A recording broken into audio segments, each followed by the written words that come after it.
What I will say is I have a journalist background, and for the last 5 years, I have been talking to more than I mean, really, I think the number is more than 15,000 single people. So with that, I've collected a lot of data.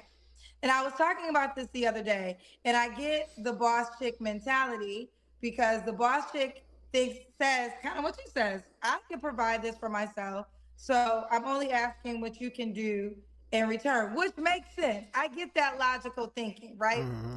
But the disconnect, the man that usually makes that amount, he dates with a different mindset.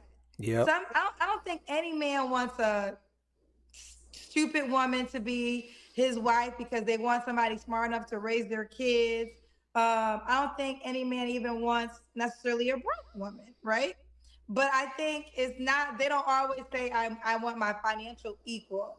It's more so, I want the woman that fits within my lifestyle. And sometimes it could be a woman who makes half of what you make. She wins out of availability for the things that he needs, right? Facts. So, but either way, I will. It's more about what are you willing to provide that man. That's the only thing they miss. They want all these things from a man. Provide for me, do this, be nice, ABCD. But they never have a list of the value they provide to that man. And they never even think about it. They just think about what is he going to do for me. It's never about what can I give him in return to paying all my bills. Some think it's sex, but it's beyond sex, especially if we're talking about marriage. Good. So I was dating this guy for 3 months recently, and it's funny enough that you're talking about this. The reason that I had to cut off that relationship was a few things came up that I didn't agree with. So he does well for himself. He's in tech, but we got into a conversation about like what happens if I get pregnant or what happens if we're married and I have kids. So his take is that he knows people that have kids and goes back to work in 3 months, 6 months. My take is that if I'm having a child with a man, I want to be able to be there for that child at least until they can talk. So Well, that's, but I asked you this question, and I said you want to have kids and you don't want to work, and you said that's not true. I'm a student. I want to do this. Oh, then, your volume went out, honey. I'm sorry, until they can talk, as in I want to go back to work, as in that is something that I wouldn't mind doing, but I want to be there. I want to heal after I have a child. Black women have the highest mortality rate, so it all comes into play. So I would want to be with someone that if I can't work or if I can't contribute to the household, they can pick up the slack 100% without anything. So, so what is? So, how many years is that? To the child can talk like 2 years old, Yeah. So right? for him, that was a absolutely not. Okay. So that's why I had to. That and a few other reasons was why I had to break that off. Okay. Fair. I mean, at the end of the day, I mean, pretty good looking lady, but she's going to struggle, especially because of the amount that she's asking for.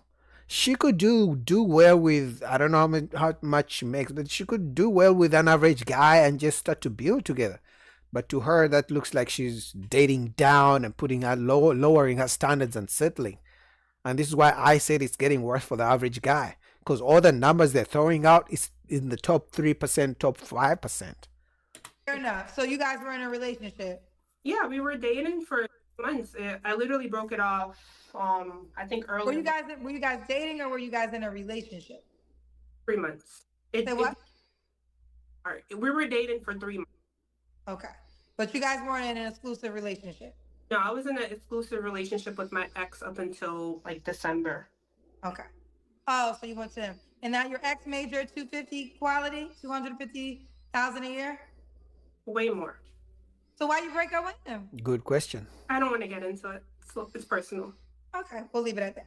All right, so these are the men that you frequent. So you feel as though I would say this. I know that if you are around the men in this tax in that tax bracket, that is, I mean, I know it seems like it's normal, but that is an exceptional tax bracket. It is. So don't negate that. I think you are doing a good job because you are dating within your circle, so that's good. So now I'm getting more of the backstory of where your standards coming from. But I think the issue is after dating all these men, I think, like you say, like she said, she broke up with the last guy because he didn't meet a certain requirement of her staying home after after she gives birth, right? Of going back to work after she gives birth. But I think one thing she hasn't learned from all her experiences dating rich men is that she hasn't learned what they want. She only focuses on what she wants. She's trying to make sure the man qualifies for her. She hasn't thought about, okay, do I qualify for them? What about what they want? And to find a compromise and a balance. It's like she wants a man who makes this kind of money, wants to pay all the bills, wants me to stay home, wants to do A, B, C, D, but she has never thought about, okay, where can we meet in the middle? Because I know he wants certain things. Where can I, if I have a list of 10 things, can I get at least 7 things and let the other 3 go? And then, but hey, good luck. Okay. All right. Let's continue. So, what are your 3 flaws? Wait. Did I ask you when your last? Well, we got your last relationship. When's the last time you was intimate with someone? TMI. Okay. And 3 flaws you have to work on. My time, I have a time because of my ADHD. Sometimes I have time blindness. I've gotten it down from my teenage years from like an hour or 2 to about 15 minutes now. So I've been actively working on that for like 10 years. Been working on what? Time blindness. So sometimes I have more time than I have and I don't. So I'll like run a little late. Oh, girl. Yeah, that's a red flag. That's diagnosed with something? Because I definitely got that. Child, what is it called? I thought it was CP time. There's another word for it. Called time blindness. So when I guess all women have that. They want you to wait for them half an hour later, and they don't want you to be mad. And if you get mad and check them on it, they become the victims. Oh, how can you not understand? I mean, it's not like I'm 2 hours late. I'm only 45 minutes late. They play the victim once you check them on being late. So just a word to you guys who are going on dates.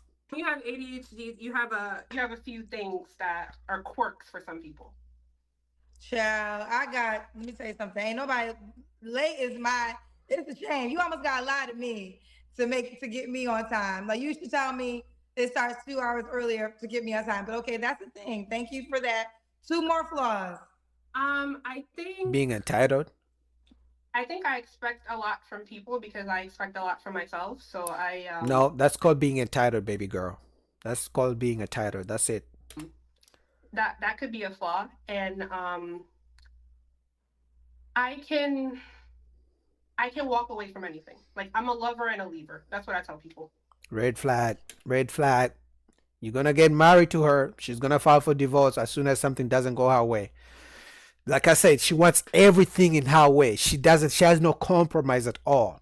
She has no balance. She's not trying to be understanding. Anything you do, she's just going to break up the family. So those are red flags. But no matter what I say, she's a good looking woman. So some of you guys are still going to, reach out. But I know majority of you won't because you're probably broke like me. You don't got the 250 grand. So, hey, at least I'm not going to be alone.